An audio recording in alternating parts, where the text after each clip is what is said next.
High বন্ধুরা, এসে গেছে বিউটি বৌদি। আজকে আমার একটু দেরি হয়েছে রান্নাটা দিতে, মানে রান্না করতেই আমার দেরি হয়েছে। হ্যাঁ, দেখো তাহলে আজকে তোমাদের দাদাভাই বাজারে গেছে, বাজার থেকে আসার পরে রান্নাটা করেছি, এই জন্য আজকে আমার দেরি হয়ে গেছে রান্না করতে। তাহলে সবাই ভালো আছে তো? হ্যাঁ, দেখো তাহলে বিউটি বৌদি বা বিউটি আন্টি কী রান্না করেছে। প্রথমে ভাতটা দেখো, দেখো কতটা ভাত করেছি, দেখো দেখেছ। তারপরে করেছি, আমি তো বারবার বলেই থাকি, তোমরাও আমাকে বাজে কমেন্ট করবে না এক জিনিস রান্না করি বলে। দেখো উচ্ছেটা, আজকে তো ভীষণ ভীষণ গরম, তাই উচ্ছেটা আমরা এমনি প্রত্যেক দিনই উচ্ছেটা খাওয়া পড়ে আমাদের, মানে সপ্তাহে 7 দিনের মধ্যে ধরো 5 দিনই খাওয়া পড়ে। এই দেখো উচ্ছেটা ভাজি করেছি, এই যে দেখতে পাচ্ছ। তারপরে করেছি, সেই তো বলেই দিলাম, কচু শাক, বড় একটা কচু এনেছি, সেটা তো খেতে হবে বন্ধুরা, বলো। হ্যাঁ হ্যাঁ, এই দেখো, হ্যাঁ রে, কচু শাকটা বলেছি আজকে।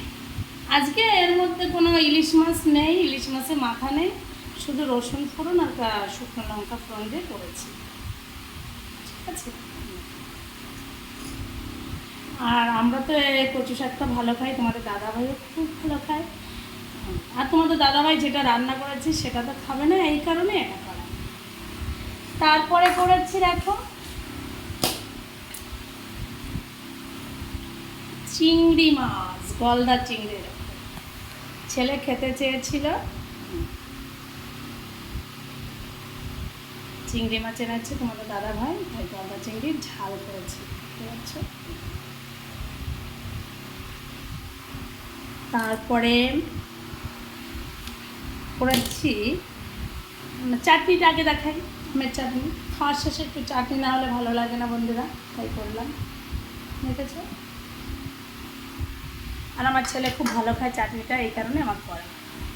আর কি বলবো, আজকে তো ভীষণ ভীষণ গরম, তবুও ছেলে বাড়িতে আছে, তো আমি তো প্রত্যেকটা ভিডিওতে বলেই থাকি ছেলে রয়েছে বলে আমি গরম হলেও যেন কষ্ট লাগে না, কারণ ও যদি একটু ভালো খেতে পারে আমি খুব খুশিতে থাকি, ও ভালো খেলে আমার খুব খুশি আমি, এই কারণে আমি কষ্ট হলেও রান্নাটা করি।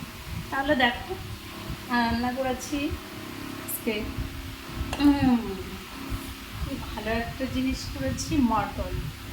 চামচটা কোথায় গেল, চামচটা কোথায় রাখলাম, মটন করেছি। আমাকে একটা ভিডিওতে একটা বোন আমাকে বলেছিল, দিদিভাই তুমি একদিন মটনটা রান্না করে আমাদেরকে দেখাবে। আমি রান্না করে দেখাতে পারিনি, কিন্তু রান্না করেছি সেটাই তোমরা দেখে নেবে। ছেলে ভালো খায়, এই জন্য। আমি আর তোমাদের দাদাভাই এটা খাবো না, আমি খাই যদিও, তবে আমার একটু অসুবিধা আছে বলে আমি খাই না, আর তোমাদের দাদাভাই তো খাই না মটনটা, এই জন্য ওই চিংড়ি মাছটা রান্না করেছি, যে দাদাভাই খেয়ে নেবে। আর তার সঙ্গে আমরা তো স্যালাডটা তো একটু ভালোই খাই। এটা রেখেছি, এটা দিয়ে খেয়ে নেবো, কাঁচা পেঁয়াজ আর শসা। ছেলেকে তো খেতে দিলেই আগে কাঁচা পেঁয়াজ দিতে হবে, ছেলের বাবাও তাই, রুটি দিলে আগে কাঁচা পেঁয়াজ আর কাঁচা লঙ্কা, ছেলেও ঠিক তাই একই রকম হয়েছে, যে করে রেখেছি। তাহলে বন্ধুরা তোমরা তো দেখেই নিলে আজকে বিউটি বৌদি কী কী রান্না করেছে, তাই না? সবাই তো দেখে নিলে আজকের মেনুটা। আর আজকে ভীষণ ভীষণ গরম, আজকে খুব ভোরে উঠেছি ঘুম থেকে, আজকে খুব ভোরে উঠেছি, উঠে স্নানটা মানে সমস্ত কাজ সেরে নিয়ে, জামা কাপড় অনেক ছিল সেগুলো ধুয়ে স্নানটা সেরে নিয়ে, তারপরে এত গরম লাগছে কী করব। আর ফ্যান তো চলতেই থাকে, ওই দেখো ফ্যানটা চলেই যাচ্ছে, সকাল থেকে একভাবে ফ্যান চলছে, ফ্যান ছাড়া তো বাঁচতে পারছি না। আর বন্ধুরা, ছোট্ট বন্ধুরা, তোমাদেরকে বলছি, তোমরা এই গরমে একদম বাজে খাবার বা মশলাযুক্ত খাবার খাবে না, আর রোদে একদম যাবে না, ঠিক আছে? যাবেই না রোদে, রোদে গেলে দেখো কি পরিস্থিতি বাইরের। হ্যাঁ, আজকে খুব গরম, এই গরমের মধ্যে কেউ যাবে না, আর হালকা পাতলা খাবার খাওয়াটাই ভালো ভালো। কিন্তু হয়তো তোমরা বলবে, হ্যাঁ তুমি তো মশলার খাবার রান্না করেছো, কী করবো, কিছু করার নেই, ছেলে খেতে চেয়েছে এই কারণে করা, ঠিক আছে। আর ছেলে মেয়ে যেটা ভালো খায় সেটাই তো মা বাবা বেশি করে করে, তাই না?